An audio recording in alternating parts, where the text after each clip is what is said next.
As you can see, those are members making their way into the chambers. You will recall that this morning the members, as per the business of the house, or the normal business of the house, is that they were supposed to hold a sitting. However, that sitting was cancelled. As I had indicated earlier, is that the House Business Committee is yet to be established.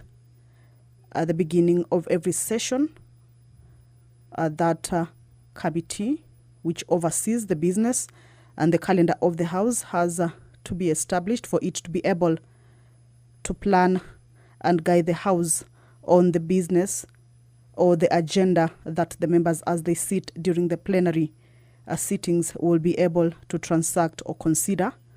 That business has not been dispensed with. So in the order paper, as the members make their way into the chambers, is that motion on the appointment of members to the House Business Committee, a motion that will be moved by the leader of the majority party. It remains the business or the sole business that will be done this afternoon. However, we understand that the issues that came about in yesterday afternoon sitting is that this afternoon the Speaker is expected to deliver a ruling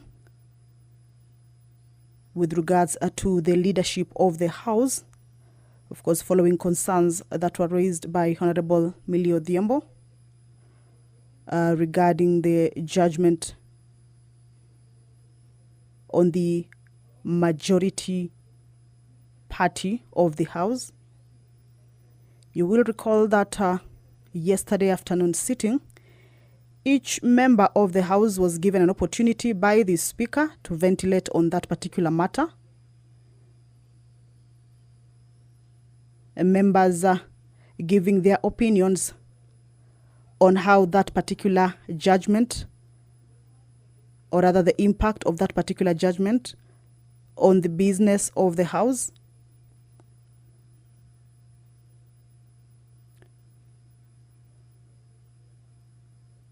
And the Speaker directed that he will be giving a ruling on that particular matter this afternoon. So as members make their way into the chambers,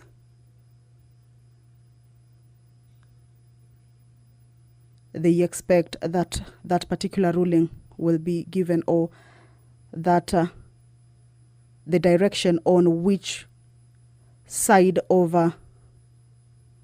the two factions in the chambers holds the majority side and which one holds the minority side. You will recall that yesterday, members of the minority side took their position, that is especially the leadership from the minority side took their positions on the majority side. However, I have just seen some of the leaders from the minority side are still on this other side.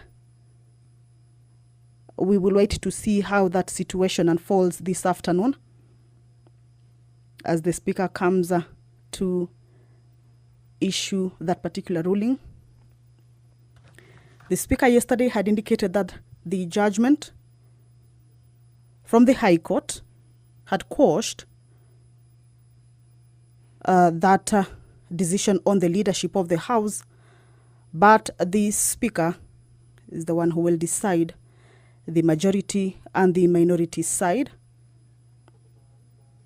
indicating that neither the court or any other institution can make a ruling affecting the House businesses or business. So even as members walk into the House for this afternoon sitting, that particular ruling is pertinent to how the business of the House will take place. Even the membership of the House Business Committee might or might not be affected. That will depend on how the Speaker rules. The changes in the House Business Committee, in the membership of the House Business Committee, is pursuant to provisions of Standing Order 171F, which indicates that the leadership of the House remains as part of the membership of the House Business Committee. However, there are other 9 members who are usually selected to join that membership, and it is a committee that there are new members.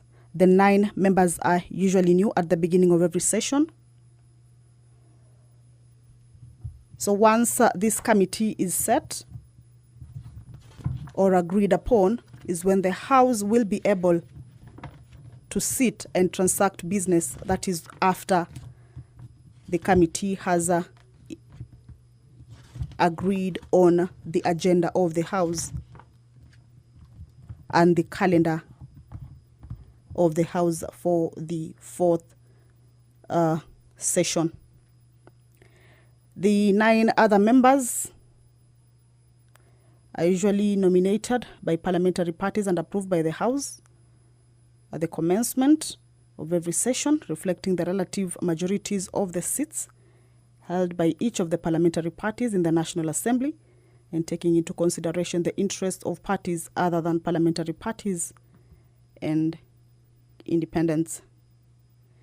I can see members upstanding. That is a clear indication that the Speaker, as you can see, has already made his way into the chambers. He will preside over this afternoon's sitting, deliver that particular ruling, then lead the House into appointing the members of the House Business Committee. My name is Kamche Menza. Allow me to hand you over to this live broadcast. Good afternoon.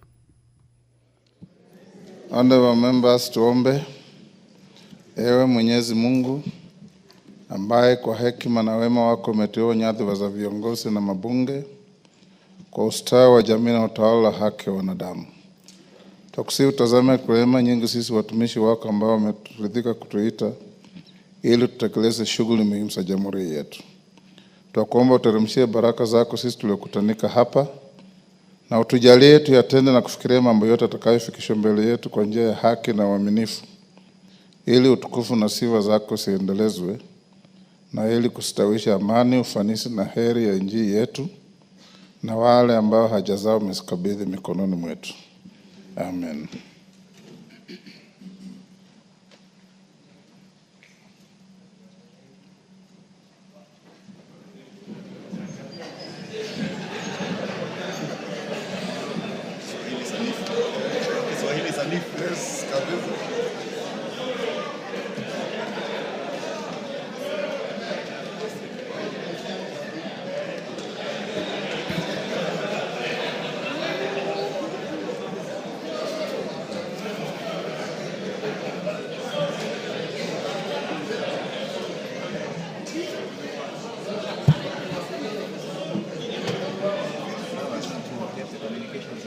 Yes.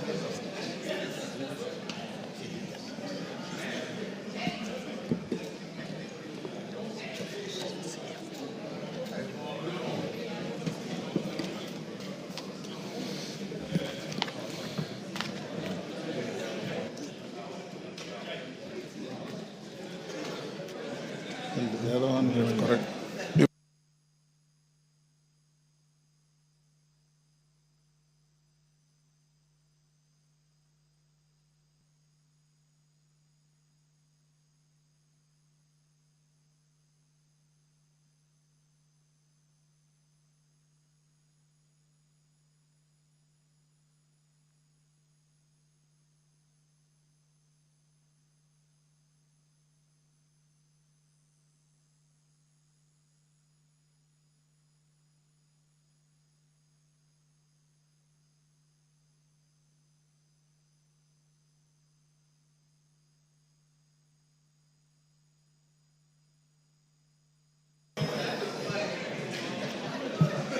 Honorable members, we have more than the necessary quorum. Congratulations for this enthusiasm. And you should keep that spirit throughout the term and the session so that we can transact business better. Clerk, can we start? Order number 1, administration of oath. Order number 2, communication from the chair.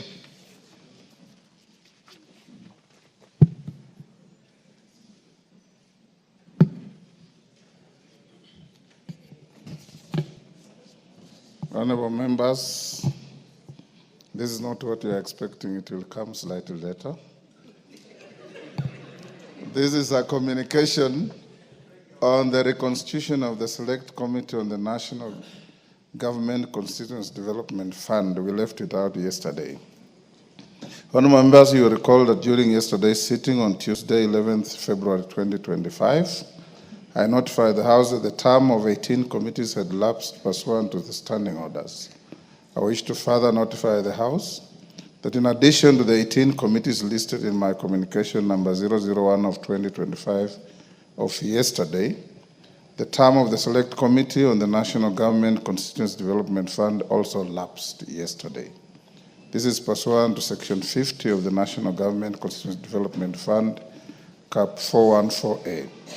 In this regard, I have since instructed the clerk to write to the leader of the Majority Party and the leader of the Minority Party, notifying them of this fact and requesting them to submit the names of members to be appointed to serve on this committee. This will enable the Committee on Selection to consider the reconstitution of all committees that lapsed at once, and thereafter submit its recommendations, including any consequential changes to other committees, to the House Business Committee for consideration. Honorable members, as you have noticed in today's order paper, the reconstitution of the House Business Committee is listed as order number 8. I note that by way of letters addressed to the Speaker, Honorable Kimani Chungwa and Honorable Junet Mohammed, in their respective capacities, already submitted names of members for appointment to the House Business Committee. These names are listed in the motion under Order 8. Honorable members, now that the question as to which is the Majority Party and the Minority Party and their respective leaders in the House is going to be settled, I urge the House to reconstitute the House Business Committee when the business appearing under Order 8 is reached, whether today or tomorrow. I hope today. This will enable the committee to expeditiously embark on preparing and approving the calendar of the House for the fourth session and setting the agenda for the House, starting with the business for tomorrow, Thursday afternoon sitting. I also urge the leadership, once constituted, to expedite the constitution of the committees that lapse in order to facilitate timely consideration of priority business, particularly the business relating to the budget cycle for the financial year 2025-26. I wish to note that pursuant to Section 25 of the Public Finance Management Act, Cap 412A, the Budget Policy Statement, PBS, must be submitted on or before 15th of February 2025. Further, under Section 33(1) of the said Act, the debt management strategy of the national government over the medium term ought to be submitted to Parliament on or before the 15th of February 2025. Honorable members, today being the 12th of February 2025, I direct the clerk to urgently liaise with the National Treasury to ensure that the 2025 budget policy statement and debt management strategy are submitted to Parliament.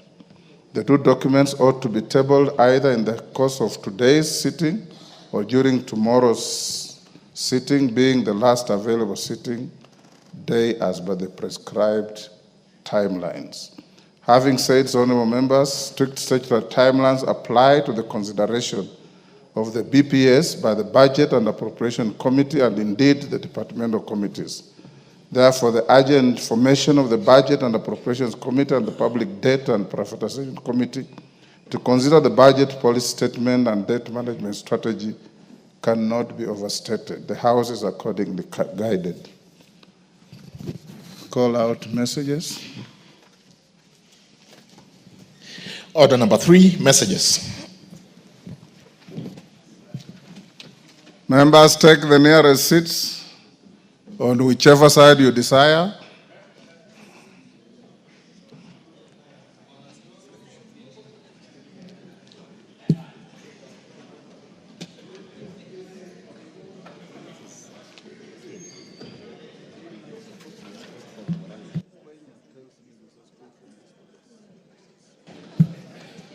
Honorable Jeho, take the nearest seat.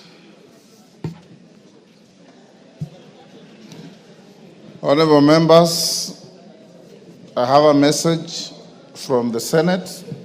Order. Honorable members, pursuant to the provisions of Standing Order 45-5, I wish to report to the House that I have received 8 messages from the Senate regarding the passage of the following bills. 1, the Houses of Parliament Bicameral Relations Bill, National Assembly Bill number 44 of 2023. 2, the Cotton Industry Development Bill, Senate Bill number 5 of 2023. 3, the Public Transport Motorcycle Regulation Bill, Senate Bill number 38 of 2023. 4, the Public Finance Management Amendment Bill, Senate Bill number 40 of 2023. 5, the Fire and Rescue Services Professionals Bill, Senate Bill number 55 of 2023. 6, the Intergovernmental Relations Amendment Bill, Senate Bill number 12 of 2024. 7, the Political Parties Amendment number 2 Bill, Senate Bill number 26 of 2024. 8, the Elections Amendment number 2 Bill, Senate Bill number 29 of 2024. And honorable members, the first message conveys that on Thursday, 5th December 2024, the Senate considered and passed the Houses of Parliament Bicameral Relations Bill, National Assembly Bill number 44 of 2023, with amendments. In this regard, the Senate now seeks the National Assembly's reconsideration of the bill in accordance with the provisions of Article 112 of the Constitution. The second message relates to the passage of the Cotton Industry Development Bill, Senate Bill number 5 of 2023. The message conveys that the Senate considered and passed the National Assembly's amendments to the bill on Wednesday, 4th December 2024. Members will recall that in accordance with the provision of Article 112 of the Constitution, the National Assembly considered and passed the bill with amendments on 14th August 2024 and referred them to the Senate for consideration. The passage of the bill by the Senate in the form passed by the National Assembly therefore concludes the bicameral consideration of the bill. Honorable members, the third message relates to the passage of the Public Transport Motorcycle Regulation, what is commonly called Border Bill, Senate Bill number 38 of 2023. The message conveys that the Senate considered and passed the bill with amendments on Thursday, 5th December 2024. The bill seeks to provide for a regulation of the border industry and for connected purposes. The fourth message relates to the passage of the Public Finance Management Amendment Bill, Senate Bill number 40 of 2023, published via Kenya Gazette Supplement number 160 dated 1st September 2023.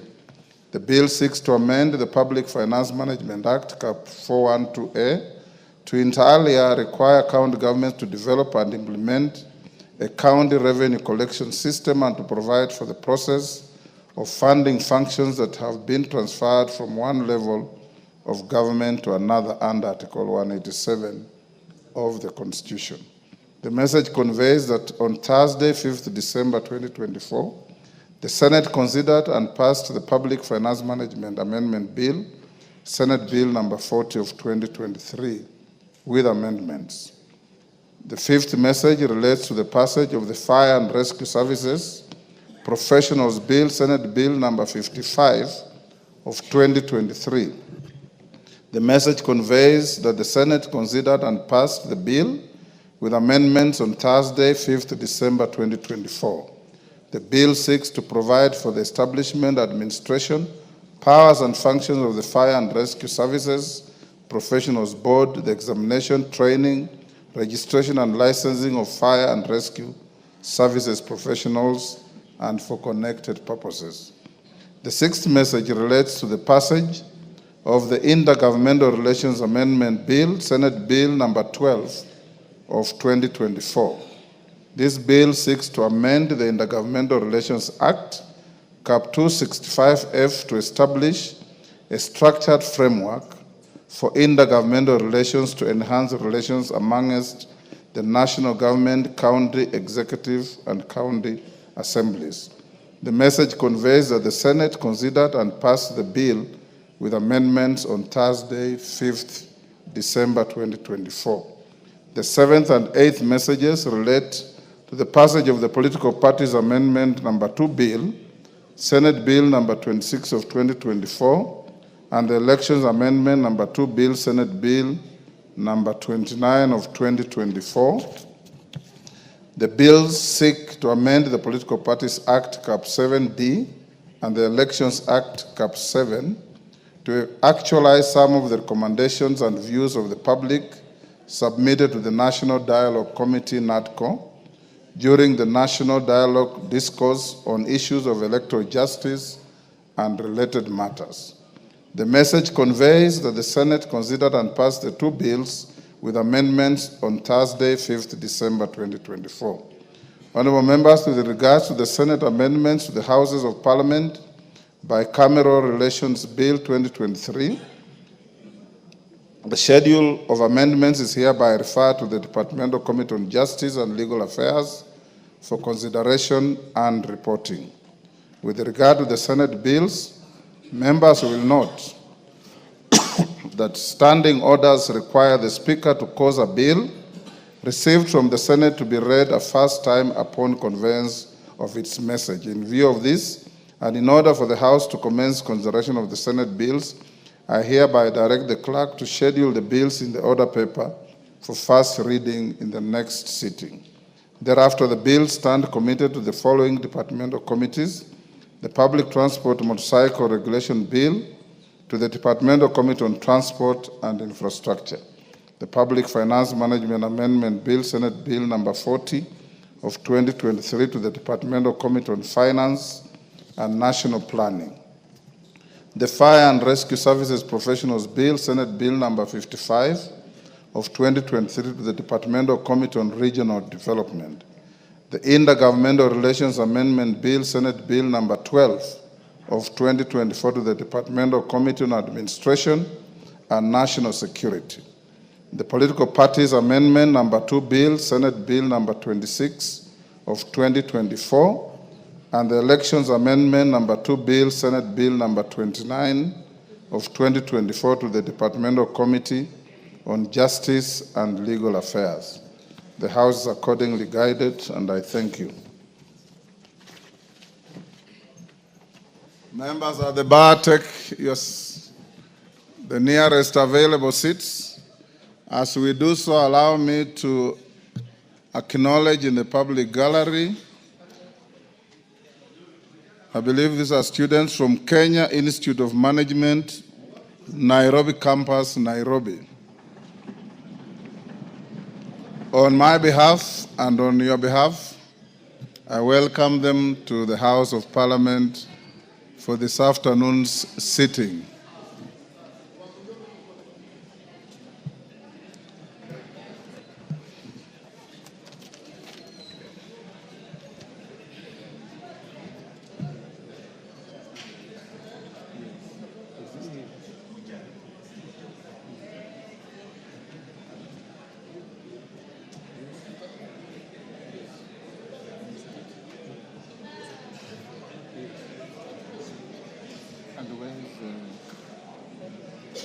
Where is the school for Queen?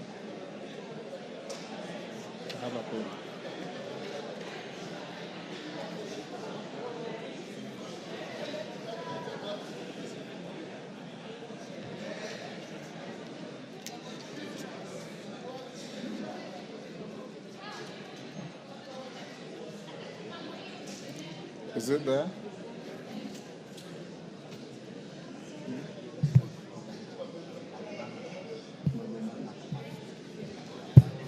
Honorable members, I also wish to welcome a school from Nyandarua called Magomano Girls. I believe it's from Kinangop. On behalf of myself and the House, we welcome them to the House of Parliament, and Honorable Thuku Kwenya has asked me for a minute to welcome the school from his constituency, and strictly 1 minute, Kwenya.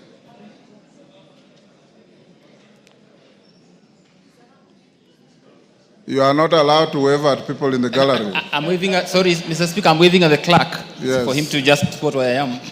Mr. Speaker, I thank you for this opportunity to welcome a great school in my constituency by the name Magomano Girls. And I want to assure them that the Parliament is a beautiful place to be and to work. And given the opportunity, Mr. Speaker, now they have a dream of a place they would wish to work and even represent their constituents maybe later in life. They are most welcome, feel welcome. This is Parliament where we say that there is a place of record and decorum. Thank you, Mr. Speaker. Record and decorum, sometimes. Honorable members, order Dr. Nyikal take your seat. Otherwise, you'll stand for a little long.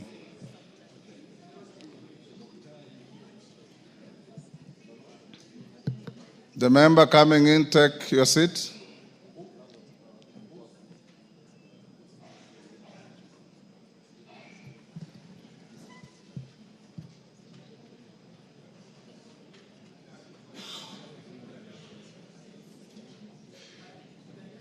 The next order. Order number 4, petitions. Order number 5, papers. Order number 6, notices of motion. Order number 7, questions and statements. Honorable members, before I go back to communication, I received a note from the Honorable Dr. Bukose, Chair of Finance, to the effect, Chair of Health, to the effect that he has traveled out of the country and he has designated Dr. Nyikal to lay on the table the statement on the SHA issue that we raised in Naivasha. Dr. Nyikal, are you ready with it? Chair, is it to lay or to deliver? And this deliver. is not chair, this is speaker. Sorry, the speaker, to lay or to deliver? To deliver if you are ready before I give my ruling. So then I give it to the table. The direction was that the statement is to be presented to the House, and members will not know the content until they look for it after a long while. Yet the issues were that it is of public interest. Everybody wants to know what you are saying. Do we do that before we get into the business of the House? It is part of the business of the House. If you have it, Chair, then I'm not in a position to move it now, Chair. If you are not, that's okay. Okay.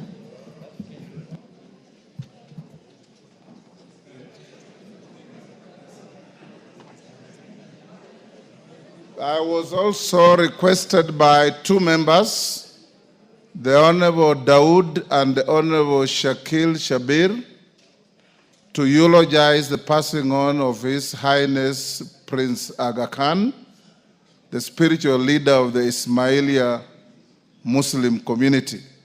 Between the two, I don't know who is going to go first. And do you have to do it both?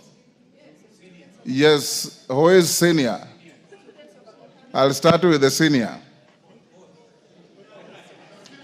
I'll start with Shakil Shabir. Then Dawood be ready after Shakil. Thank you, Mr. Speaker, sir.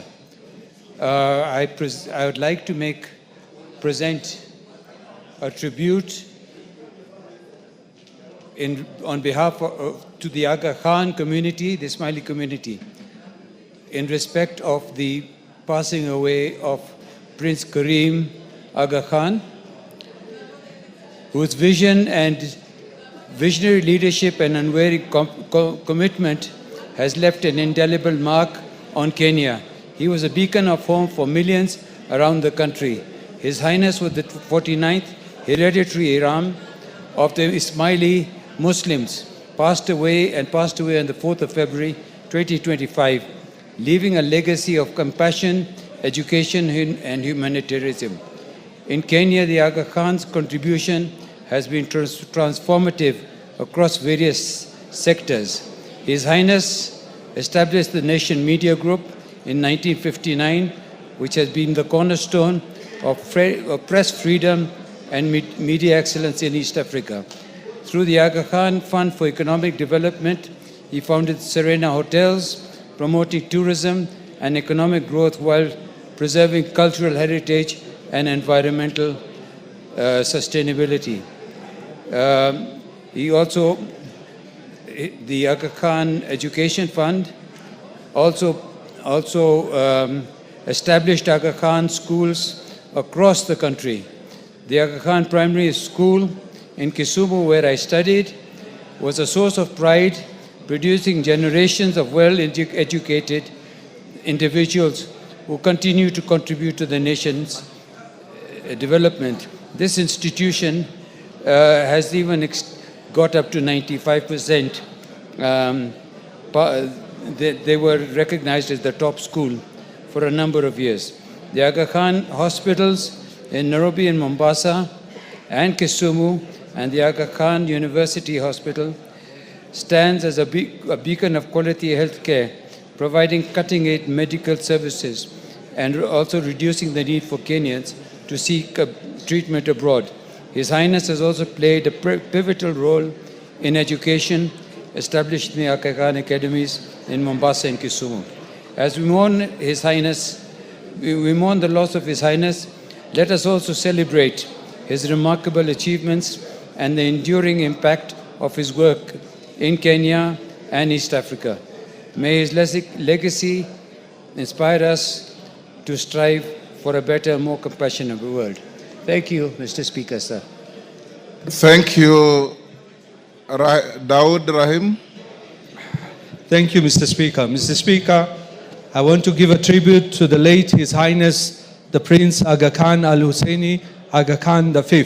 Honorable Speaker, pursuant to Standing Order 43.1, I rise with a heavy heart to pay tribute to our towering figure, whose legacy of service, wisdom, and compassion has left an indelible mark on our world. The late His Highness Prince Karim Al-Husseini Aga Khan IV, the founder and chairman of the Aga Khan Development Network Foundation. Honorable Speaker, the late Prince Karim Al-Husseini Aga Khan IV was not only a spiritual leader, but also a visionary humanitarian and a champion of progress whose impact transcended borders, faiths, and generations. For over 6 decades, the Aga Khan dedicated his life to uplift communities, advancing education, strengthening healthcare, and fostering economic development. His leadership of the Ismaili Muslim community was marked not only by the spiritual guidance, but by the unwavering commitment to pluralism, unity, and the dignity of all peoples, regardless of background. Honorable Speaker, through the Aga Khan Development Network, he transformed lives in ways few have ever done. The late Prince Karim Al-Husseini Aga Khan V understood that leadership is not measured by power, but rather by service. He stood as a bridge between civilizations, a voice of reason in times of division, and a steadfast believer in the power of knowledge. His advocacy for inclusivity and social cohesion remains an inspiration to leaders across the globe. His legacy continues through the institutions he built, the lives he changed, and the values he instilled in all who had the privilege to know him. Honorable Speaker, may I extend my deepest condolences to the family, friends, and community of the Aga Khan 5 as we honor the life of an extraordinary purpose. We give thanks for his boundless contributions and pledge to carry forward his vision of a more just, compassionate, and enlightened world. May His Highness the Aga Khan rest in peace. And Mr. Speaker, we want to congratulate His Highness Prince Rahim Al Husseini, the Aga Khan V, on his ascension yesterday to the Imamate. Thank you, Mr. Speaker. Honorable members, yes, Pasaris, is it on the same issue? Thank you, Mr. Speaker. I just thought in the interest of gender, we should also have a woman speak to the passing of the Aga Khan. Prince Karim Al Hussein Aga Khan, what I know is that he, as soon as he assumed office at the age of 20, 2 resolutions that he passed to amend the constitution. The first one was that if a family has children, girls and boys, and they have limited resources, the girl should be given the possibility of going to school. So he believed in gender empowerment. He believed that women and girls should be given equal opportunity, and if resources were less, then the girl should be promoted to go and study. He also started the Aga Khan housing projects because he believed that every family should own a home. So as we stand in solidarity with the Ismaili community and having been a beneficiary of the Aga Khan's projects, in the sense that I went to the Aga Khan Primary School and the Aga Khan Kensek Secondary School, I pay condolences to the entire Ismaili community, and we thank the foundations of the Aga Khan for all the work that they do, and we congratulate the new prince for assuming position. Thank you, Mr. Speaker. Thank you, honorable members. Order. Honorable members, in recognition of the outstanding work to humanity by the late Prince Aga Khan, each one of us here has in one way or another been touched by the work of the Aga Khan. Either you have gone to Aga Khan Hospital, or you have gone to Aga Khan schools, or you have gone to Serena hotels, or you read the Nation newspaper. In whichever way you have been touched, I want to request the House with great humility to stand for a minute's silence in honor of the Aga Khan.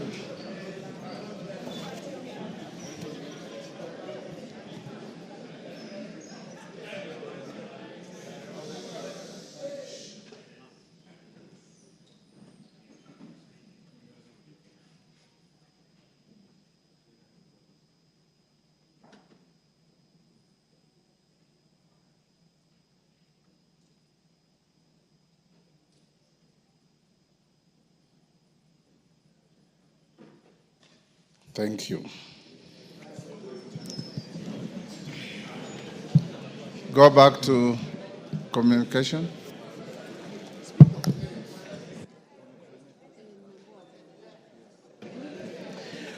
Order number 2, communication from the chair.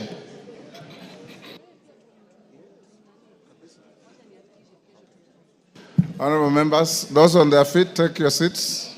Kiamba, take your seat, Mami. Sabina Chege, take your seat.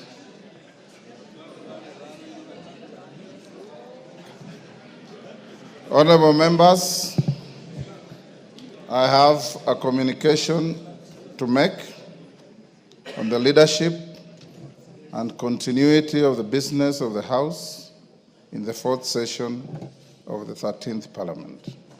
Honorable members, during the afternoon sitting of Tuesday, 11th February 2025, the member for Suba North, the Honorable Millie Odhiambo Mabona MP, rose on a point of order in relation to the designation of the majority and minority parties in the House and their respective leadership. In the point of order, the Honorable Millie noted that she had been aware of a judgment of the High Court in Nairobi, High Court case number E202 of 2023, Kenneth Njagi Njiru versus State Law Office and Jubilee Party of Kenya, where the court had declared the ruling contained in the communication made on 6 October 2022 on the majority and minority parties in the National Assembly as unconstitutional, null and void. In her view, the judgment declared the Azimio la Umoja One Kenya Coalition Party as the majority party. The Honorable Millie further noted that she had submitted a letter to the Speaker seeking the recognition of Azimio la Umoja One Kenya Coalition Party as the majority party and conveying the names of the Honorable Junet Mohammed as the majority leader and the Honorable Robert Mbui as the deputy majority leader. She concluded by seeking that the Speaker recuse himself from presiding over the proceedings and to allow the Honorable Deputy Speaker to recognize Azimio la Umoja One Kenya Coalition Party as the majority party, Honorable Junet Mohammed as the majority leader and the Honorable Robert Mbui as the deputy majority leader. Notably, the Honorable Millie seems to have conveniently forgotten the fact that the Honorable Deputy Speaker is also a member of a political party and represents a constituency. As such, the Honorable Millie's concerns of impartiality would still have arisen if the Deputy Speaker was in the chair. Indeed, this applies to all members of the Speaker's panel. At the beginning of the debate, I gave honorable members some general direction in the issues from the judgment as I understood them, including the fact that the judgment did not bar the Speaker from presiding over the House. Indeed, the issue of how a vacancy arises in the office of the Speaker is expressly provided for in Article 106(2) of the Constitution. Arising from the point raised by the Honorable Millie, no less than 58 other members contributed to the debate that arose, with a number raising additional points of order. This included the Deputy Speaker, the Honorable Gladys Boss, Honorable Kimani Chungwa, the Honorable Junet Mohammed, the Honorable Adan Kainan, the Honorable Silvanos Osoro, the Honorable Sabina Chege, the Honorable Christopher Seka, the Honorable David Ocheng, the Honorable George Murgara, the Honorable Joseph McClap, the Honorable Omboko Milemba. Other members who contributed on the point of order were the Honorable Major Retired Bashir Abdullahi, Honorable Betty Maina, Honorable John Kiari, Honorable Timothy Kichumba, Honorable Raphael Wanjala, Honorable John Chikati, Honorable Zahir Janda, Honorable Robert Mbui, Honorable George Murgara, I think that's repeated, Honorable Doris Donya, Honorable Wanami Wamboka, Honorable Tienda Molo, Honorable Karoli Omondi, Honorable Mwengi Mutuse, Honorable Duncan Madenge, Honorable Didmas Baraza, Honorable Jane Kagiri, Honorable Emmanuel Wangwe, Honorable Peter Kaluma, Honorable Dr. Lillian Kogo, Honorable Gideon Kimayo. Additionally, Honorable Nabina Bwera, Honorable Marian Kitani, Honorable Sakimba Parashina, Honorable Joyce Bensuda, Honorable Captain Retired Roeda Obo, Honorable Dr. Makali Mulu, Honorable Chiforo Mondo Mangale, Honorable Gidinji Kishimu, Honorable Majimbo Kalasinga, Honorable Dr. Robert Pukose, Honorable Musili Mawadhe, Honorable Kasim Tandaza, Honorable Baro Mohammed, Honorable Alice Nganga, Honorable TJ Kajwang, Honorable Dr. James Sinyikal, Honorable Ruth Odinga, Honorable Geoffrey Ruku, Honorable Dr. Wilfred Oundo, Honorable Kakai Bisau, Honorable Titus Lote, Honorable Ferdinand Wanyonyi, Honorable Kuria Kimani, Honorable John Waluke, Honorable Rahim Daud, Honorable Gonsirai, and the Honorable Moses Kirima contributed to the debate.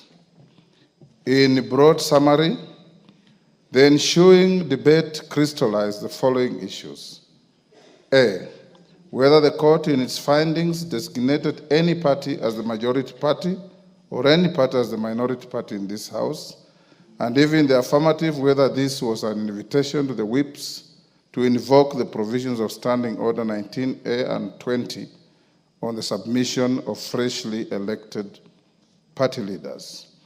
B, what were the implications of the judgment to the continuity of the business of the House, noting that the court expressly declined to grant the prayers sought by the petitioners to declare Azimio la Umoja One Kenya Coalition Party as the majority party and Kenya Kwanza as the minority party. Whether the judgment rendered the constitution of the House Business Committee, which is the core business at the first sitting of the House in a new session, impossible. Whether the judgment rendered the transaction of the business of the House impractical, and if in the affirmative, whether any intervention ought to be made so as to facilitate the National Assembly to continue discharging its constitutional responsibilities. What were the specific findings of the court in the judgment in question, and what is the effect on the proceedings and resolutions of the House in the pre-judgment 13th Parliament? Whether the judgment affects other facets of the House that are determined by the relative majorities and coalition agreements, such as the deputy party leaders, whips, chairs, chairing and membership of all House committees, membership of the Parliamentary Service Commission, nominations to the IEBC selection panel, and the Commission on Revenue Allocation. Whether the Speaker is a member of the House and how this relates to his political rights and party affiliation, and how the role of the Speaker in the House relates to the principle of impartiality. Whether certain aspects of the judgment violated the doctrine of separation of powers by constituting judicial encroachment into, 1, the internal affairs of the legislature contrary to the spirit of Article 124 of the Constitution that empowers each House to regulate its own procedure, and any attempt by the courts to prescribe a procedure for the Houses may stifle the ability of the House to discharge its constitutional mandate. The powers, privileges, and immunities accorded to the House and its membership by Article 117 of the Constitution, if matters done by Parliament officially in the furtherance of its constitutional mandate, will attract personal liability. Members at the bar, take the nearest seats.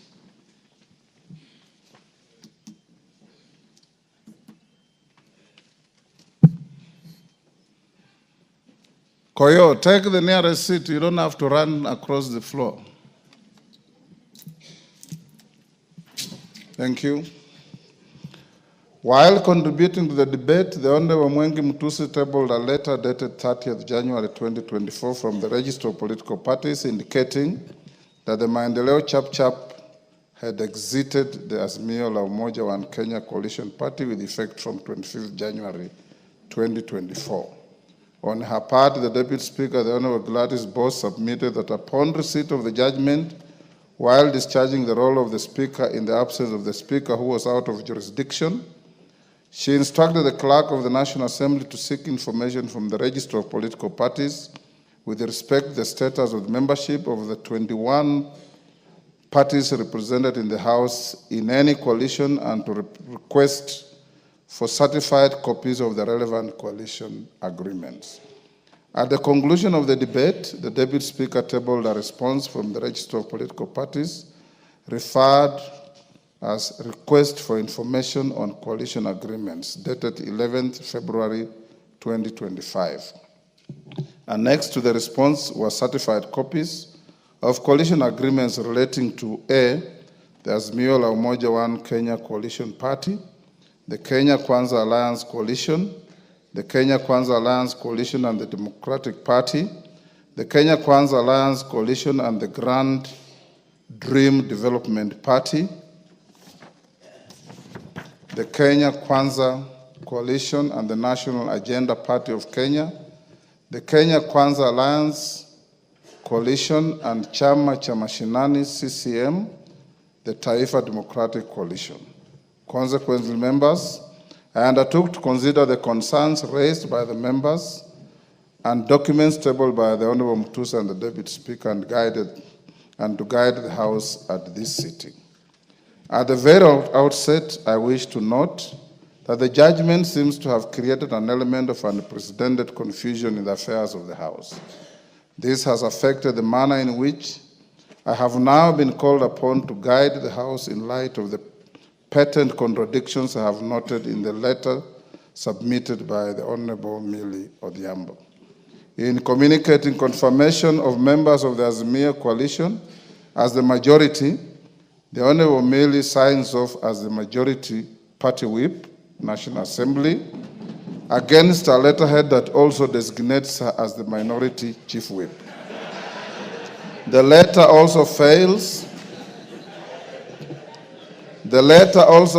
to attach any records of any meeting which the alleged decision of the coalition was made as required by the very standing orders 19A and 20 that she quoted and invoked. Viewed in isolation, the letter is in law defective. Nevertheless, I'll allow the honorable member some latitude in the light of the prevailing confusion. Honorable members, I've read the judgment, and it has been explained to me at length by our very able legal team. I find it quite unfortunate that misleading assertions have been made with respect to the findings of the court. Honorable Anjala, keep your cool. The majority of the reporting has failed to note that the matter before the court related to a mixed bag of prayers sought by petitioners touching on the pending disputes in the Jubilee Party, the Finance Bill 2023, requests for a section of Kenyans not to pay taxes, and deeming of certain members to have resigned from their political parties, among others. A reading of the judgment reveals glaring factual and legal contradictions. I instructed that an appeal be lodged against the judgment forthwith. My guidance to the House should not be construed as a review of the findings and orders of the court, and that remains within the province of the judiciary. With respect to the issues raised by the members, I can only pronounce myself on matters that are necessary to facilitate the continuity of the business of the House. Consequently, the guidance I'm about to give shall strictly confine itself within those parameters. Honorable members, I wish to note that out of 34 prayers expressly sought by the petitioners, the High Court in its findings only granted 3 prayers and expressly declined the other 31 prayers. Paragraph 508 of the judgment reads, and I quote, "In the ultimate, we allow the petition to the following extent.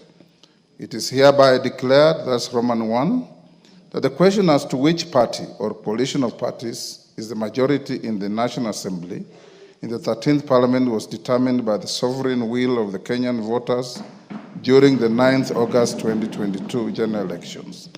2, it is hereby declared that the Honorable Speaker's ruling on determination contained in his communication from the Chair made on 6th October 2022 on the majority and minority in the National Assembly violated Article 108 of the Constitution and therefore is null and void.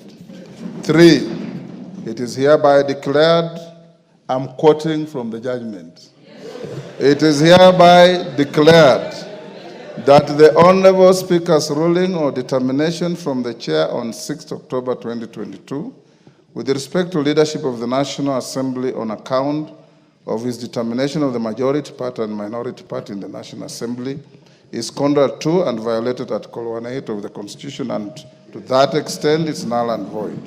3, an order of certiorari is hereby issued quashing the Honorable Speaker's ruling or determination contained in his communication from the Chair made on 6th October 2022 on the majority and minority in the National Assembly. Subject to the foregoing orders, the court went on, the rest of the prayers in the petition are declined. Parties will bear their own costs. Honorable members, Finding number Roman 4, in which the court declined to grant the rest of the prayers sought by the petitioners, is quite instructive. To put it in its proper perspective, I note that at paragraph 33, appearing on page 6 of the judgment, the petitioner had expressly sought that the court grants the following prayers, among others. D, that a declaration be issued to declare that the Azimio la Umoja One Kenya coalition is the majority party in the National Assembly of Kenya based on the outcome of the election of members of the National Assembly held on 9th August 2022.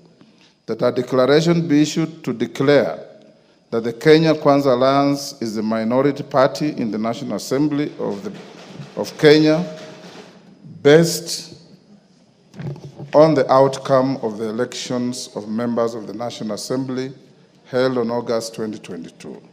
I reiterate that it is in its final orders, and in particular at paragraph 508 Roman 4 of the judgment, the court expressly declined to grant these orders. Therefore, in quashing the communication issued on 6 October 2022, the leadership of the National Assembly in the 13th Parliament, the court did not declare any party or coalition of parties as the majority or minority party, and neither did it declare any member of this House as the leader of the majority party, nor the leader of the minority party. This addresses the first and second issues. Honorable members, yesterday when all of you submitted, I kept quiet and listened. I implore you also to keep quiet and listen. It's a quid pro quo. Even the Honorable Millie, who raised the issue, is conducting herself like the distinguished lawyer she is, listening quietly. And for us, when we go to court as lawyers, even when the court rules against you, you stand up, bow, and say, "I'm much obliged, my lord."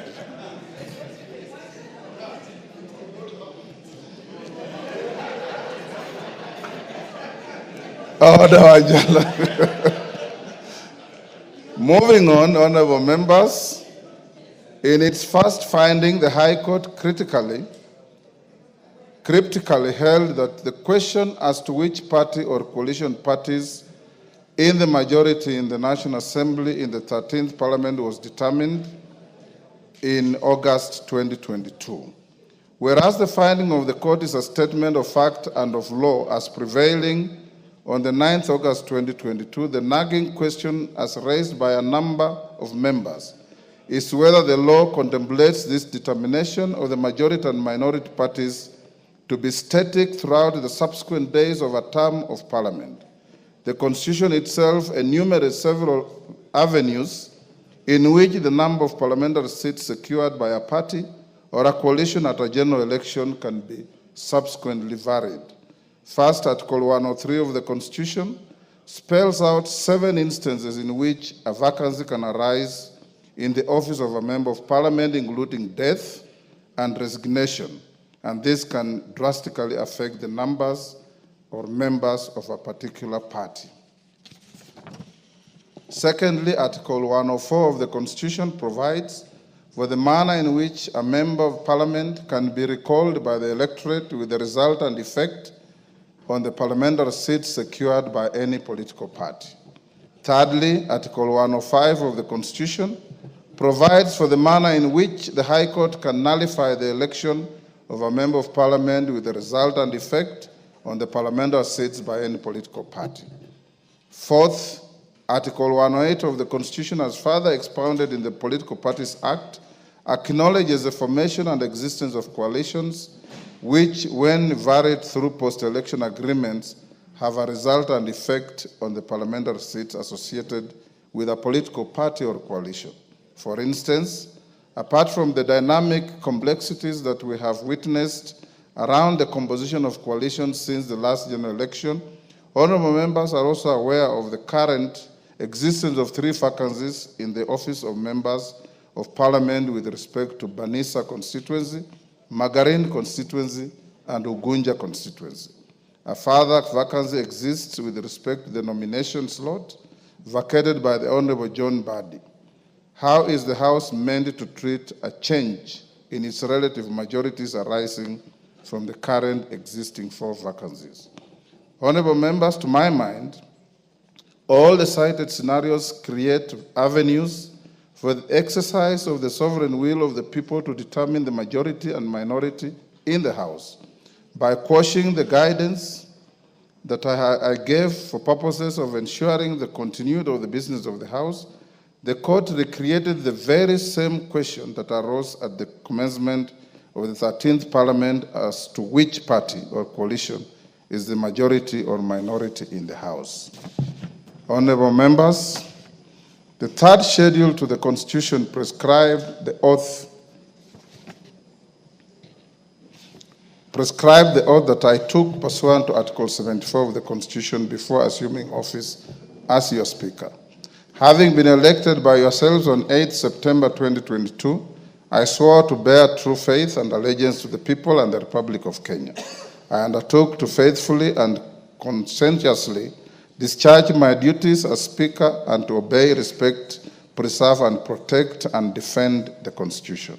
Critically, I also committed to do right to all manner of persons in accordance with the Constitution and the laws and conventions of Parliament without fear or favor, affection, or ill will. I did ask the Almighty God to help me in this crucial role and appended my signature to the physical version of the oath. With that in mind, whenever I am invited to render guidance to the House, it remains my solemn and singular duty to provide that guidance and way forward. My predecessors have previously upheld the significance of safeguarding the independence, powers, and privileges of this House and the doctrine of exclusive cognizance. Article 124 of the Constitution empowers the House to regulate its own procedure, and the other arms of government have a duty to refrain from interfering with this privilege. A question such as the one referring to the majority and minority party falls within this privilege and must, as of necessity, be guarded jealously and only resolved within Parliament. The Constitution and the laws and conventions of Parliament do not grant me the option of declining jurisdiction or issuing any guidance that effectively holds the operations of the House. My oath obligates me to ensure the uninterrupted functions of this House for the benefit of the people of Kenya.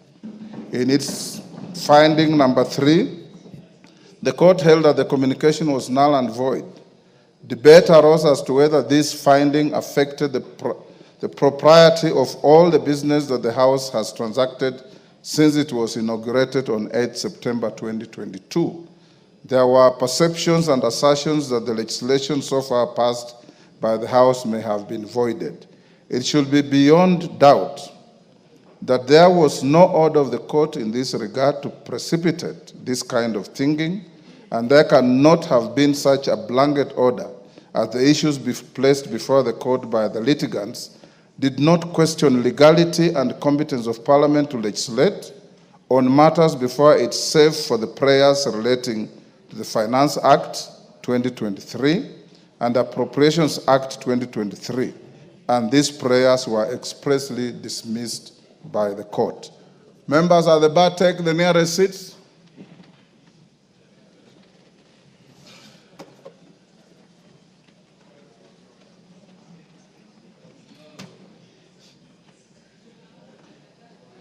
The nearest seats, Shinali.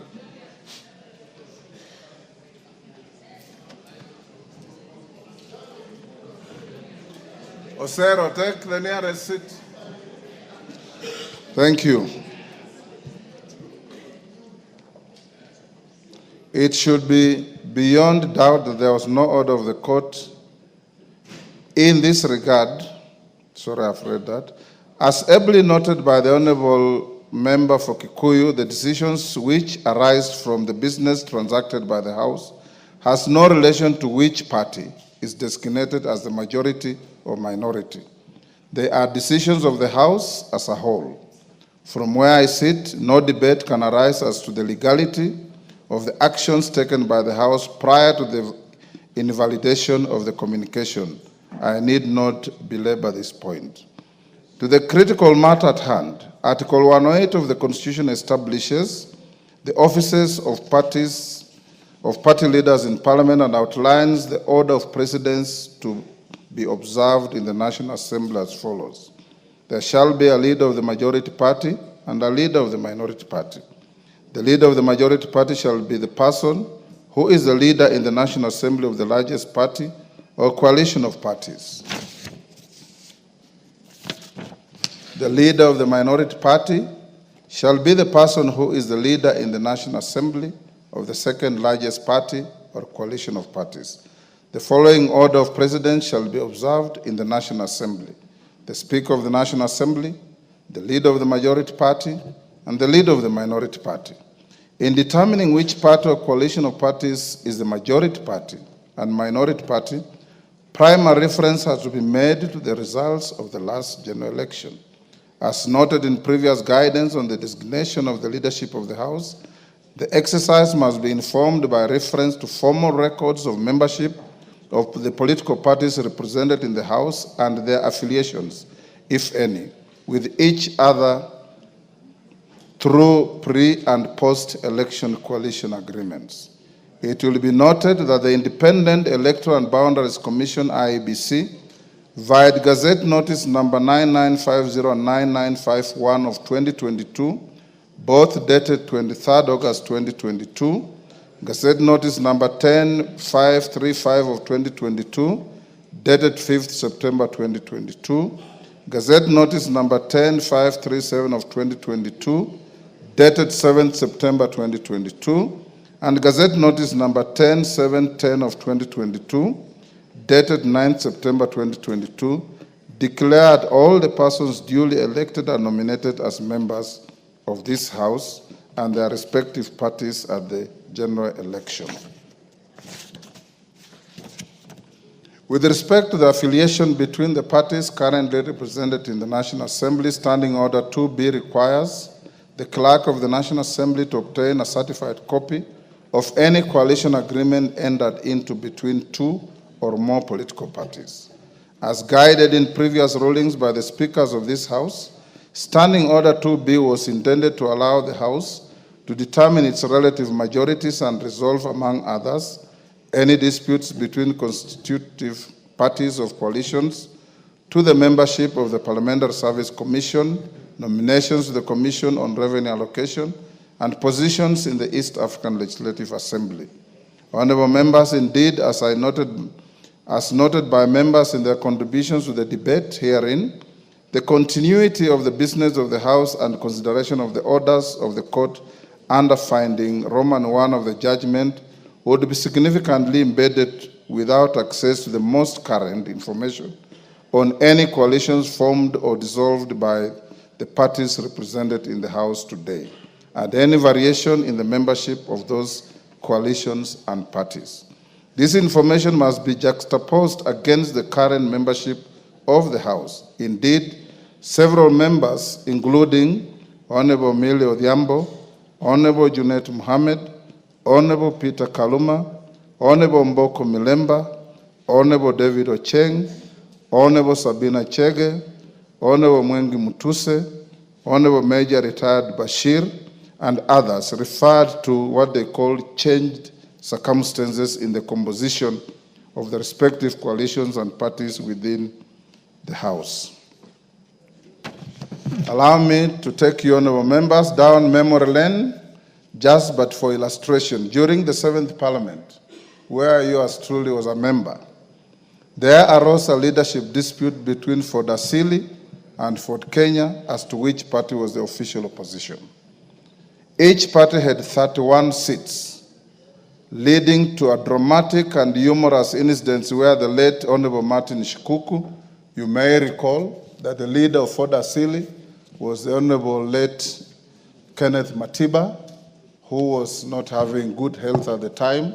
So Martin Shikuku, as the Secretary General of the party, was the de facto leader of the party in the House.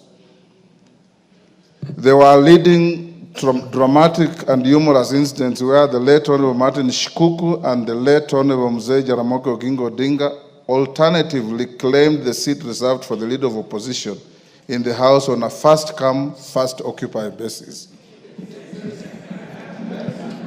The dispute was finally resolved following the defection of Honorable Njuguna Njoroge from Fodasili, the then member for Makuyu, who defected to KANU. Thereafter, Ford Kenya became the de facto official opposition party, with the Honorable Jaramogi Oginga Odinga as the leader of the official opposition, subsequently followed by the Honorable Wamalwa Kijana after the demise of Mzee Odinga. The dispute, it would therefore be beyond absurdity for your Speaker to blindly designate the leadership of the House without reference to formal communication of the membership of various coalitions and the relative majorities of the House as at today. The designation must take into account any changes in the various coalitions, vacancies in the membership of the House, and other relevant realities. As it was stated by the Deputy Speaker, in order to establish the existence and status of coalition agreements affecting the affairs of the National Assembly, she instructed the clerk to write to the office of the Registrar of Political Parties on the evening of 7th February 2025, seeking information. A, membership of the 21 political parties represented in the National Assembly in any coalition, including coalition political parties, and the dates relevant to the membership. Any variations in the membership of the coalitions and coalition political parties, and the dates of the variations. C, certified copies of pre-election and post-election coalition agreements relating to the parties and the status of the agreements. The registrar responded by a letter dated 11th February 2025 that was tabled by the Deputy Speaker yesterday, and the contents of the letter indicate as follows: that a pre-election coalition known as the Azimio la Umoja One Kenya Coalition Party, in brackets Azimio, was registered on 21st April 2022 and comprised 21 parties, namely Jubilee Party, Orange Democratic Movement, Wiper Democratic Movement, Kenya African National Union, National Rainbow Coalition, Muungano Party, Democratic Action Party, Democratic Action Party Kenya, United Party of Independent Alliance, United Progressive Alliance, Kenya Union Party, United Democratic Party, Movement for Democracy and Growth, Kenya Reform Party, Chama cha Uzalendo, Party of Peace and Democracy, National Liberal Party, People's Trust Party, Ubuntu People's Forum, Party of National Unity, Labour Party of Kenya, and the Party of Growth and Prosperity. That a pre-election coalition known as the Kenya Kwanza Alliance was registered on 3rd June 2022 and comprised 11 political parties, namely United Democratic Alliance, Amani National Congress, Forum for Restoration of Democracy Kenya, Chama cha Kazi, Communist Party, the Service Party, Tujibebe wa Kenya Party, Farmers Party, Devolution Party of Kenya, Economic Freedom Party, and the Umoja na Maendeleo Party. That a post-election coalition agreement was entered into on 5th September 2022 between the Kenya Kwanza Alliance and 4 additional parties, namely the Democratic Party of Kenya, National Agenda Party of Kenya, Grand Dream Development Party, and Chama cha Mashinani. The letter from the Registrar of Political Parties did also convey that 5 parties had exited the Azimio la Umoja One Kenya Coalition Party, namely the People's Liberation Party, formerly the National Rainbow Coalition Kenya, on 6th December 2024, Maendeleo Chapchap Party on 25th January 2024, Devolution Empowerment Party on 11th April 2023, United Democratic Movement on 22nd November 2023, and Pamoja African Alliance on 27th February 2023. Suffice to mention, members, that the People's Liberation Party, formerly National Labour Coalition, does not have representation in this House. that the Amani National Congress was in the process of dissolving the party to collaborate with the United Democratic Alliance, that the Movement for Democratic and Growth, MDG, had initiated a process of exiting the Azimio la Umoja One Kenya coalition, but was yet to finalize its exit from the coalition political party. That as at 11th February 2025, the Pamoja African Alliance, PA, Maendeleo Chap Chap, MCCP, United Democratic Movement, UDM, and the National Ordinary People Empowerment Union, NOPEU, are not members of any registered coalition or coalition political party. Honorable members, I put emphasis on the information provided by the Registrar of Political Parties that the said 4 political parties are not members of any registered coalition or coalition of political party. It is notable that even if it was to be assumed that the 4 vacancies were to be filled in favor of the parties under which the former members were elected or nominated and their number added to the computation of the 2 coalitions, the Azimio la Umoja One Kenya coalition party would still not attain a majority of the members in the House. Honorable members, my reference to the Gazette notices relating to the election of members at the last general election and the current vacancies with respect to Banisa, Magarini, Ugunya, and the resignation of the Honorable John Badi, the current composition of the National Assembly by individual political parties in alphabetical order is as follows. Amani National Congress, 8. Chama cha Mashinani, 1. Democratic Alliance Party of Kenya, 5. Democratic Party DP, 1. Fort Kenya, 6. Grand Dream Development Party, 1. Jubilee Party, 28. Kenya African National Union, 6. Kenya Union Party, 3. Maendeleo Chap Chap, 2. Movement for Democracy and Growth, MDG, 1.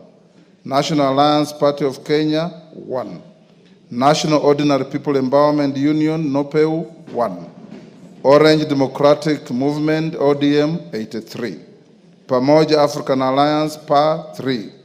Service Party, TSP, 2. The United Democratic Alliance, UDA, 145. United Democratic Movement, UDM, 7. United Party of Independent Alliance, UPIA, 2. United Progressive Alliance, UPA, 1. Wiper Democratic Movement, 26.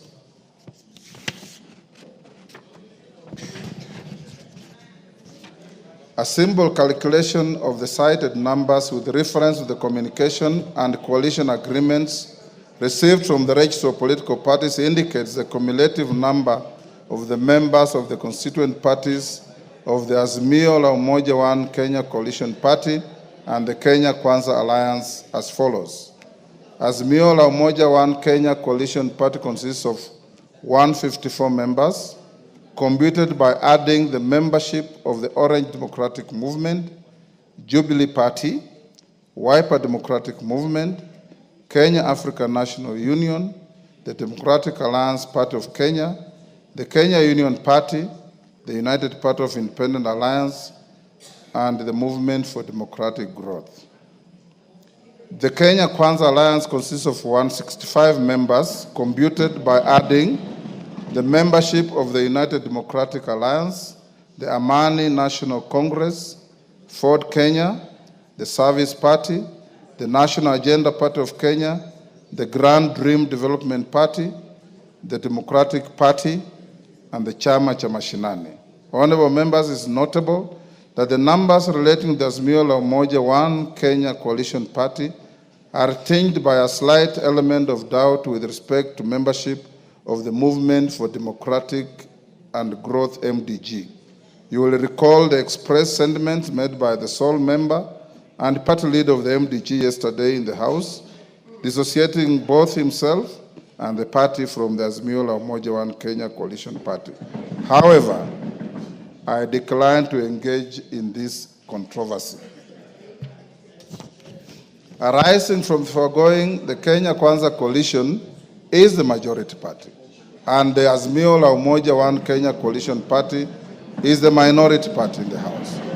I have not received order. I still have a little more to go. I have not received any further communication from the Kenya Kwanza coalition replacing the member for Kikuyu, the member for Kilifi, the member for South Mugirango, and the member for Marsabit County as their preferred leadership in the House. Similarly, I have not received any communication from the Azimio la Umoja One Kenya coalition party replacing the member for Suna East, the member for Kadiani, the member for Suba North, and the member for Embakasi West as their preferred leadership in the House. Consequently, the leadership of the House remains unchanged.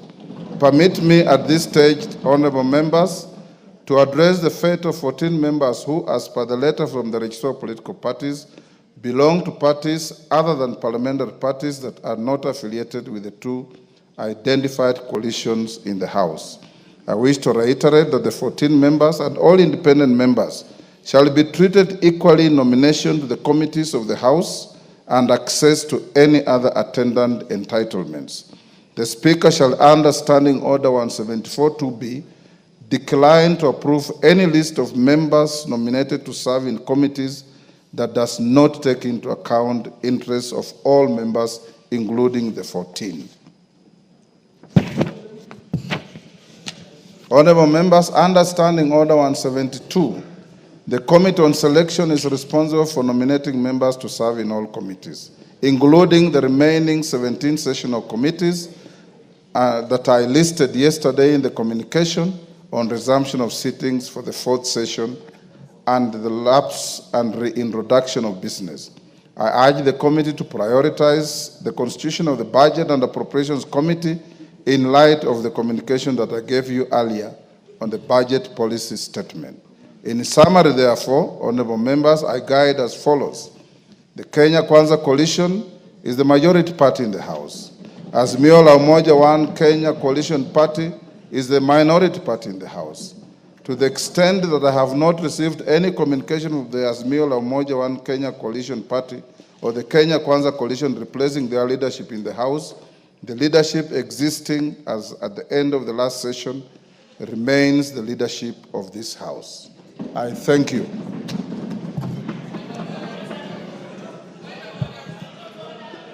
Yes, Millie, this was your point of order. Honorable members, I am not opening any debate.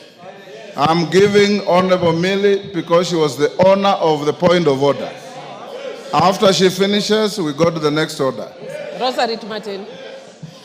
Thank you, Mr. Speaker. Mr. Speaker, actually in compliance with Standing Order number 87-2, Mr. Speaker, in compliance with Standing Order number 87-2,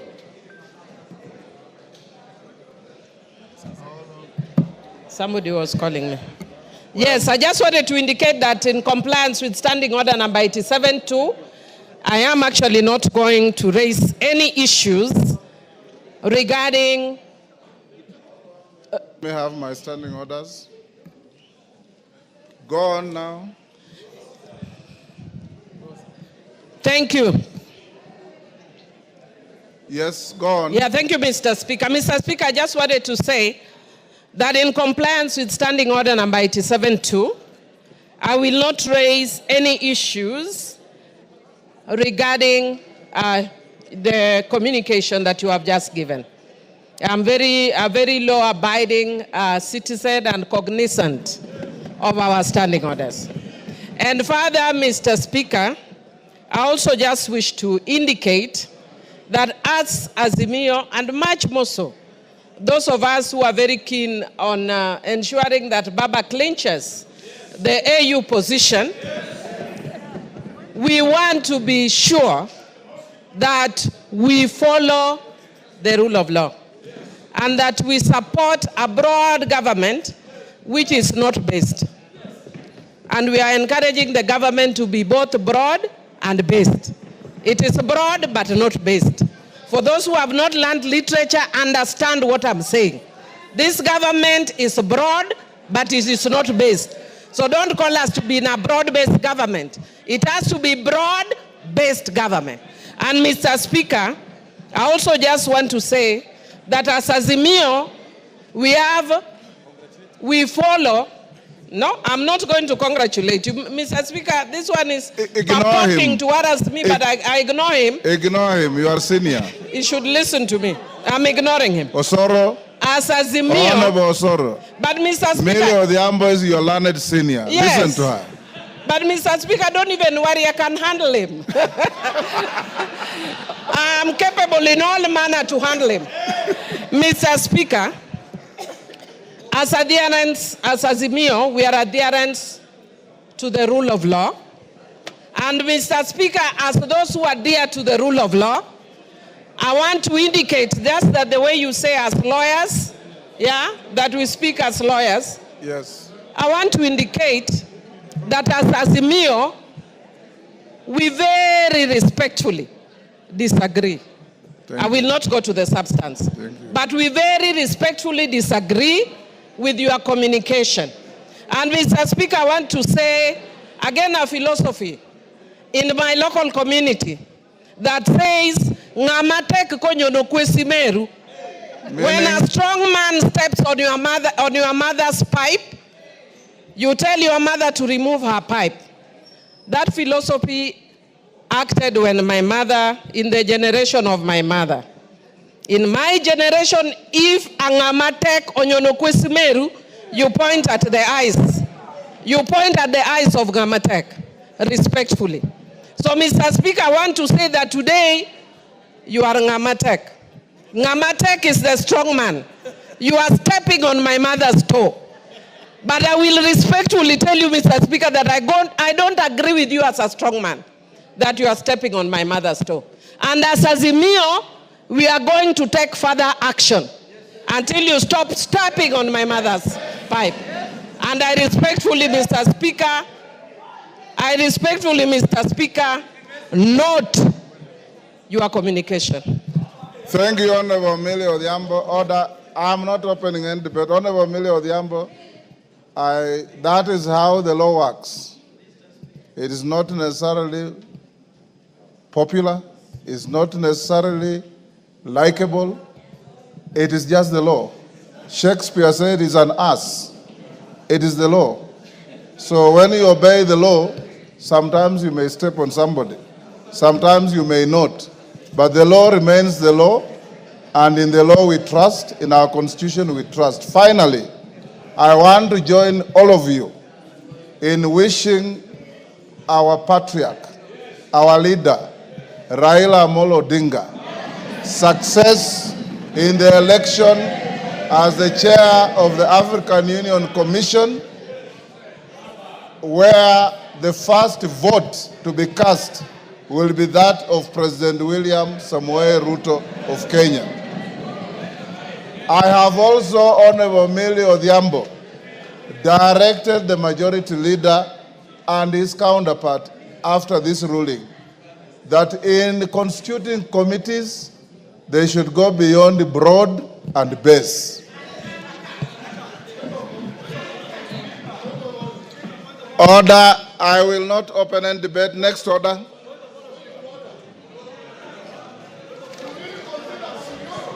Order, Wanjala. Order, Wanjala. Next order. No. Order number 8. Next order. Order number 8, motion, appointment of members to the House Business Committee. Majority Leader.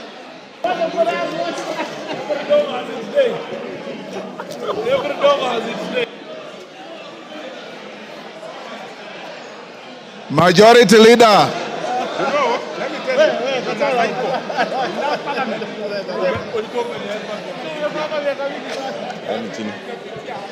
Thank you, Honorable Speaker. Honorable Speaker, I beg to move that pursuant to the provisions of Standing Order 17-1, Order, members, those who are recessing, recess quietly.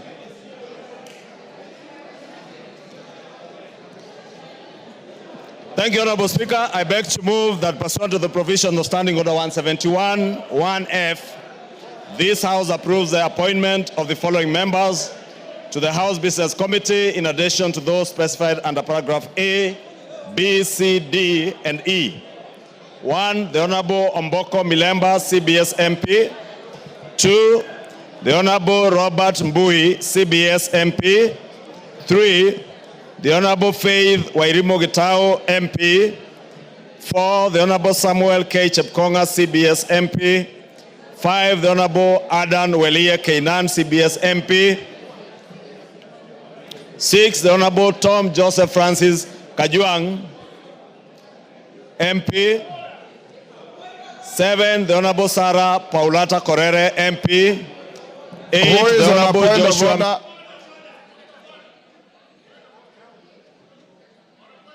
Order, Honorable Kajwang. You cannot call for order when you are not orderly. What are you doing where you are? Order. We have moved to the next order and proceed. 7, the Honorable Sarah Paulata Korere, Pardon? MP. Why is he? Order. I did not give a chance to anybody except the mover of the notice of motion. Go on. Yes. Ichungwa, go on. 8, the Honorable Joshua Mbidi Mwalio, MP.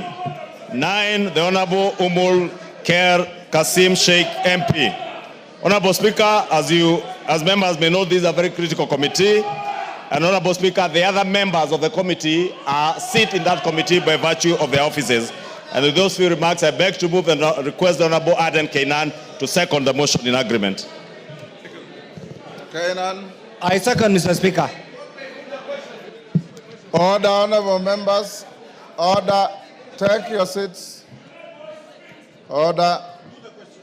Honorable members. Order.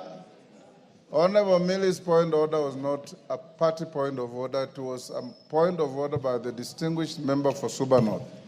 And upon delivering the communication, I dutifully gave her an opportunity to say what she said, and that has ended that matter. We are now on order number 8. I now propose the question, which is that pursuant to the provisions of Standing Order 171-1F, this House approves the appointment of the following members to the House Business Committee, in addition to those specified under Orders A, B, C, D, and E. Honorable Mboka Milemba, CBS MP. Honorable Robert Mbui, CBS MP. Honorable Faith Wairimo Gitao, CBS MP. Honorable Samuel K. Chepkonga, CBS MP. Honorable Adan Welie Keinan, CBS MP. Honorable Mboka, I'm proposing the question. I've not put any question. So actually you're out of order. Honorable Tom Joseph Francis Kajuang, CBS MP. Honorable Sarah Paulata Korere MP. Honorable Joshua Mbithi Mwali MP. Honorable Omulher Kasim Sheikh MP. Yes, yes, Cynthia. Thank you, Honorable Speaker, for giving me an opportunity to make a comment in regard to the House Business Committee that has been constituted. Honorable Speaker, I note that these are members that were sitting in the same committee last time, and they did a beautiful job, Honorable Speaker, and I want to support their nomination back to the House Business Committee. Honorable Speaker, it must be noted that the House Business Committee is the engine of this House, and we appreciate their acceptance to actually run the business of this House, Honorable Speaker. Honorable Speaker, I support their nomination, and I urge the honorable members of this House to support it so that, Honorable Speaker, we can continue and start business that is important to this House so that I can be able to serve the people of Kenya. We can ensure that the House Business Committee members are able to schedule our business, Honorable Speaker, so that I can be able to dispense matters that matter to the people of Kenya. I support, Honorable Speaker. Yes, Junet. Honorable Junet. Order. Order. Members standing around Honorable Junet. Honorable Junet, take your seat for a minute. Members. Mr. Speaker. Order, Honorable Junet, just hold. Honorable Babowino. Order. Honorable Babowino. Take your seat. When the speaker calls you out, you don't have to stand up. This is not a classroom. You are rarely in this house. And when you come, you want to cause disorder. Take your seat. Order, Honorable Junet. I've given you your point of order. Mr. Speaker, I have no intention to speak about your ruling, Mr. Speaker. I want to speak on the matter that is before the House now. Mr. Speaker, under instructions from our parliamentary group, Mr. Speaker, before you put the question, I have been asked to convey to you on the floor of the House that we have withdrawn our members from the House Business Committee, Mr. Speaker. Yes. So it will be a nullity for the House to pass the membership from our side, Mr. Speaker. Now you can consider me as majority or minority, whichever way you can take. Yeah. Honorable Junet, a question has already been proposed. Yes. Honorable Ichungwa, order. Honorable Ichungwa, I call upon you to reply. Thank you, Honorable Speaker. Honorable Speaker, in reply, let me say the House Business Committee is properly and duly constituted. And with or without the participation of the 4 members of the Azimio Coalition, the House Business Committee would sit. And Honorable Speaker, being the chair of the House Business Committee, you will be advising the House Business Committee on when to have our first sitting, hopefully after the adjournment of this House this afternoon, so that we may be able to schedule business that concerns Kenyans. Because, Honorable Speaker, what we have engaged in from yesterday does not concern the people of Kenya who have sent us to represent us in this House. What we have been engaged in, Honorable Speaker, from yesterday up to the drama that you witness now is a drama touching on leadership positions by leaders and leadership positions in the House. But what is more important to all of us, Honorable Speaker, is the leadership positions that have been given to us by the people of our constituencies as their representatives in the House. And that is what we should put ahead of every other consideration. Honorable Speaker, I said it yesterday. The perks of the leader of majority are similar to the perks of the leader of minority. These seats are nothing personal to anybody.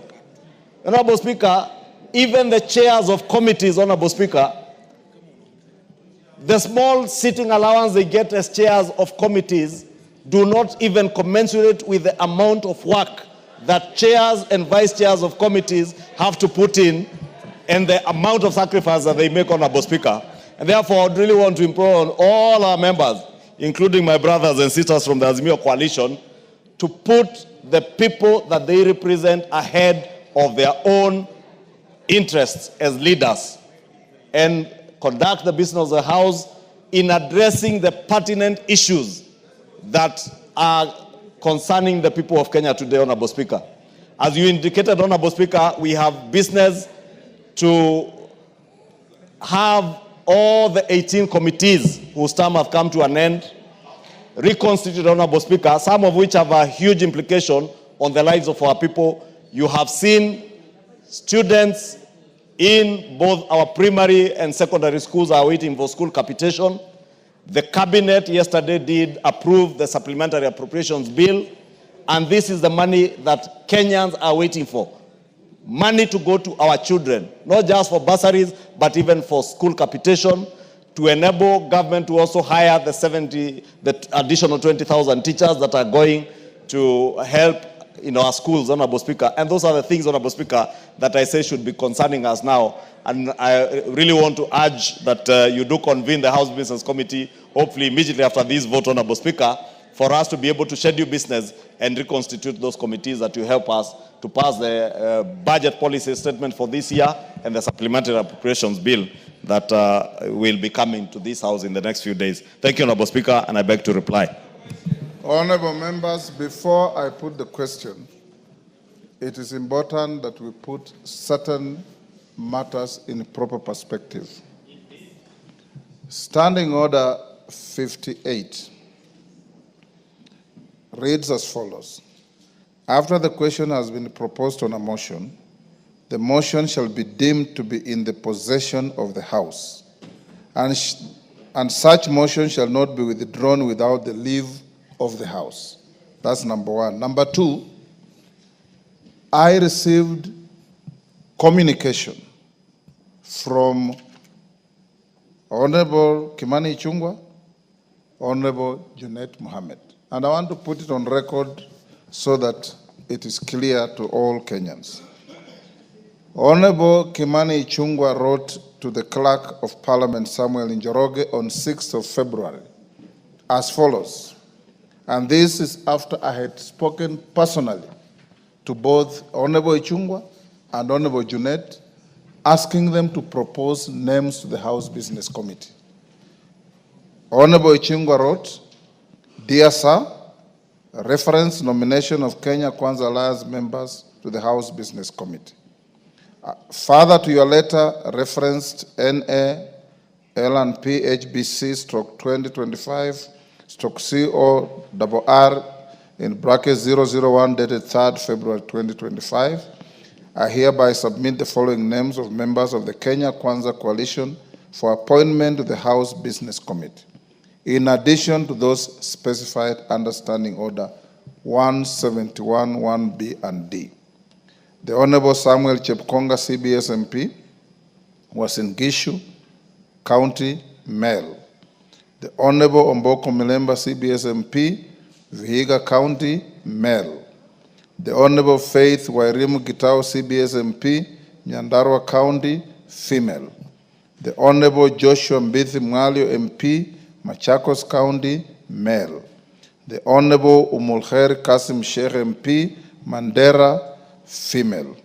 Yours sincerely, Honorable Kimani Ichung'wah, AGH MP, leader of the Majority Party, copy to the Right Honorable Dr. Francis Moses Masika Wetangula, AGH MP, Speaker of the National Assembly.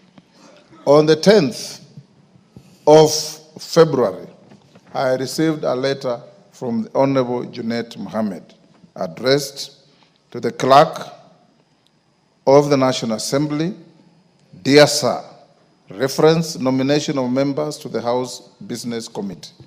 Your letter dated 3rd February 2025, reference NALP HBC stroke 2025 stroke CORR 001 refers.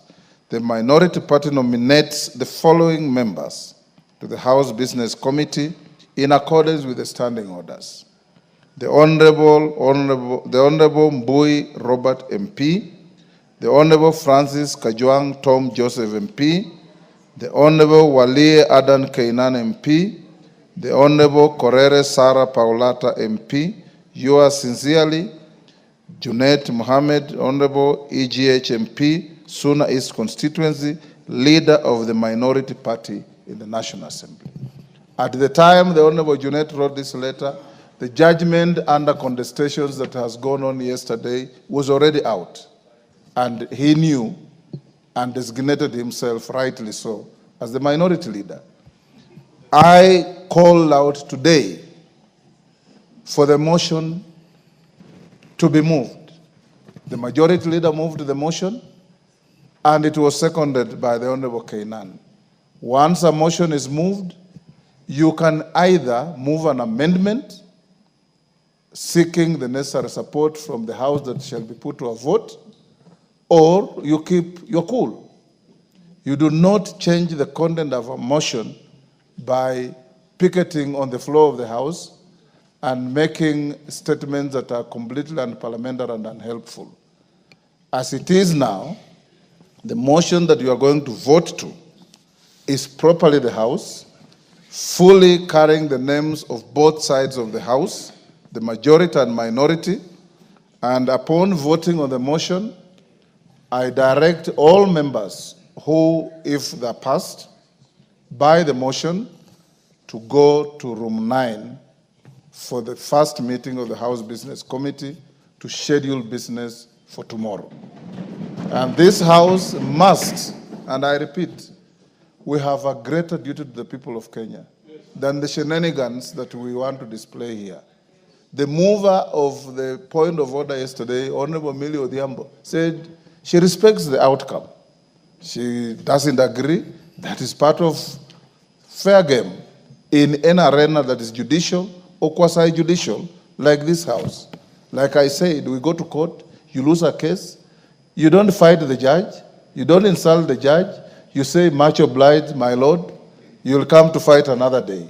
That is how the law works. I now put the question, honorable members, that pursuant the provision of Standing Order 171-1, and I repeat, no member listed on this motion has been withdrawn, because the withdrawal of any member on a motion like this can only be through an amendment to the motion. I now put the question, which is that pursuant the provision of Standing Order 171-1F, this House approves the appointment of the following members to the House Business Committee in addition to those specified under paragraphs A, B, C, D, and E. Honorable Mboko Milemba, CBS MP. Honorable Robert Mbui, CBS MP. Honorable Faith Wairimu Gitau, CBS MP. Honorable Samuel K. Chepkonga, CBS MP. Honorable Adan Wailie Kainan, CBS MP. Honorable Tom Joseph Francis Kajwang, CBS MP. Honorable Sarah Paulata Correra MP. Honorable Joshua Mbithi Mwalio MP. Honorable Omolher Kasim Sheikh MP. As members of that opinion say aye. Aye. Will those of the contrary opinion say nay? The ayes have it. Honorable members, you may be upstanding, there being no further business in the House. The House stands adjourned until tomorrow, Thursday, the 13th February 2025 at 2:30 p.m. And before the Speaker's procession, members who have been approved to the House Business Committee move to room 9 immediately for the House Business Committee.